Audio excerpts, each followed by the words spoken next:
What would happen if humans disappeared? It could be said that humans have really done a number on the planet. We've created a mess with our industrialization, the creation of toxic chemicals, garbage dumps and oceans filled with plastic, and giant urban sprawls that have eaten up big chunks of nature. With all this stuff happening, it might not be a bad idea if suddenly humans disappeared overnight. It's obvious a lot of things would be happening during the cataclysmic disappearance. With that said, let's run a mind thought experiment and see what would happen if humans disappeared.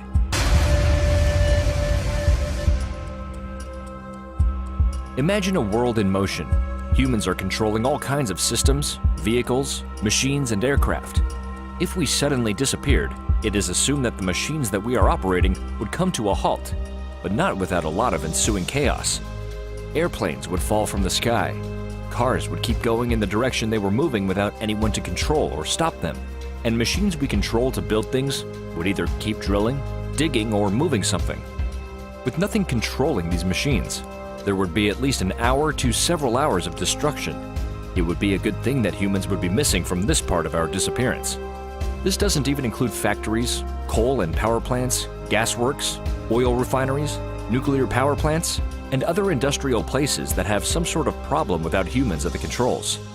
However, it is very probable that the lights will go out first, and likely within a few hours should we cease to exist. The only power plants that would still be making power would be hydroelectric plants like the Hoover Dam. These could provide power for months, perhaps even years, without any type of human maintenance. Speaking of water, there are some places in the world that use pumps to keep groundwater from flooding streets and metro and subway tunnels. These areas would likely fill with water with no power to operate them. Nuclear power plants would automatically go into safe mode at some point, and fossil fuel plants would run out of energy shortly after. If the systems in nuclear power plants shut everything down, there would likely be no disasters such as Fukushima or Chernobyl.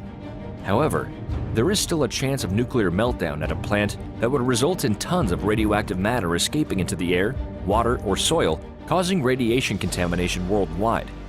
Spent nuclear fuel for nuclear power plants is generally stored in pools and on-site facilities. Without people to ensure that this water remains cool, the heat of the fuel rods boils it away, and the fuel rods catch fire. The resulting nuclear disasters spread fallout over large areas. Most plants and animals within the affected zones die. The bigger problem would be chemical plants that create dangerous chemicals. These plants are carefully controlled and maintained. Many chemicals require electricity to remain stable. Cut the power in these plants, and you suddenly have a big problem. The plants could explode, and the chemicals that would be released into the Earth's atmosphere would create a chemical nuclear winter. Sewage treatment facilities fail without electricity, leaving sewage treatment plants useless. Raw sewage begins polluting rivers and lakes. Unlike unattended nuclear power plants, unattended oil refineries would explode, as they are already dangerous even with a crew managing operations, not to mention the time bombs left in petroleum tanks, chemical plants, and power plants that might poison the earth beneath them for eons. However, if that didn't destroy all other living things, then the animals would become the rulers of the world. Shortly after humans were gone, animals would then take over the world. Perhaps even the insects would also be a big part of this new ecosystem without humans. Animals that were domesticated have to suddenly fight for survival. Most food on the supermarket shelves and inside home refrigerators has rotted. Pets still trapped inside houses can drink the water leaking from thawed freezers, but a mass die-off of domestic animals begins. Those that can escape homes and yards will begin to scavenge for food, but many domestic dog breeds, especially small dogs and those bred for special qualities like stubby legs and short muzzles, will be unable to survive long in the wild. This would lead to many wild animals going into cities, or making their way to farms, or grazing pastures to hunt as they normally would. After several years, the animal populations might change or balance themselves out. Domestic cats and dogs would have to learn to be wild or face extinction now without their human providers. Bears, lions, and other wild animals would be able to go wherever they please without humans to stop them. With no more electric fences to corral them, about 1 billion pigs, 1.5 billion cows, and 20 billion chickens would either starve to death or become food for other animals. After just 2 weeks, from Japan to California, 3.5 million tons of garbage goes uncollected, and storms wash some of it out to sea, increasing the Great Pacific Garbage Patch. After the months, perhaps years of us disappearing, our cities and the Earth would start to change and adapt. Most of the cities might start to become overgrown with trees, plants, and vines. This is assuming that the chemical winter or radiation from nuclear power plants that lost their cooling systems didn't put the Earth back into the Dark Ages. Plants have taken over, turning manicured lawns into overgrown fields. Weeds grow in cracks in the roads, eventually forming a layer of nutrient-poor topsoil where clover fields take root. Plants and ivy take root in stone and masonry work and begin to damage the foundations of buildings. Wild animals will have found shelter in the abandoned cities. Sparked by lightning storms, many wildfires will go unchecked without people to fight them. These fires can burn down entire towns and damage cities such as Chicago, San Francisco, and Rome. The charred rubble provides the nitrogen that plants need to grow, and plant life consumes the ruins.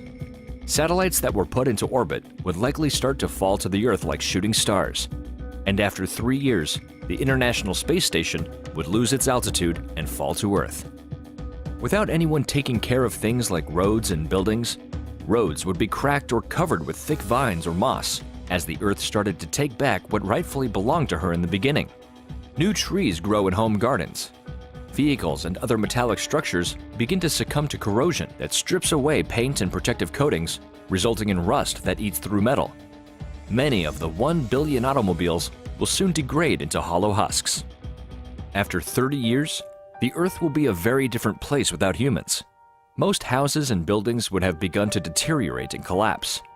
With the weather being unchanged, tornadoes, hurricanes, and other violent weather would strip places of homes and buildings, never to be rebuilt again. Grasslands and expanding forest would overrun cities and urban neighborhoods. Birds of prey like eagles or hawks would make their nests in skyscrapers long left vacant. Anything made of metal, such as cars or building structures, would be covered in rust from oxidation and disintegration. Packs of feral dogs would roam streets looking for their next meal, while some large animals would be thriving in the ruins of big cities. Sea life would possibly make a big recovery without overfishing, and the oceans might be once again filled with huge schools of fish. Whales would make a comeback and roam the oceans once again. Some buildings would collapse after years of moisture, with most northern cities having gutted skyscrapers filled with rainwater and snow. After years of rainwater pouring through floors and rotting ceilings, the cold would freeze it, and cracks would appear in the concrete pillars and walls. After many years, the buildings would eventually collapse. There would be an eerie silence that covered the face of the planet without humans. The planet is not a constant place. Without humans, the most excessive industrial carbon dioxide would dissipate within 200 years, which would cool the atmosphere. With no further chlorine and bromine leaking skyward, within decades the ozone layer would replenish, and ultraviolet damage would subside. During that same span, every dam on Earth would silt up and spill over. Rivers would again carry nutrients towards the oceans and seas where most life would have survived, as it was long before vertebrates crawled onto the shore. The cooling phase would probably bring on another ice age. Life would survive in other forms, the plants and the animals, and the planet would likely heal itself. Everything man-made would have rusted or decayed by now. Some skyscrapers would still likely be standing, although there would be nothing left but rusted and decayed skeletons. But there would be some small signs here and there that at one time, an intelligent species that once ruled the planet. And after 1,000 years, you might have to look very hard for signs that humans ever existed. A newly formed planet covered with wild animals, forests of green, ice sheets in the northern hemisphere. If there is anything important to be learned from this experiment, it is the impact we have on the world around us. The damage that we have caused to simply exist in a world that really doesn't belong to us. It is a grim tale to think about the Earth long after we are gone, but the Earth has survived far worse than anything humans have ever done, and it will survive long after we are gone.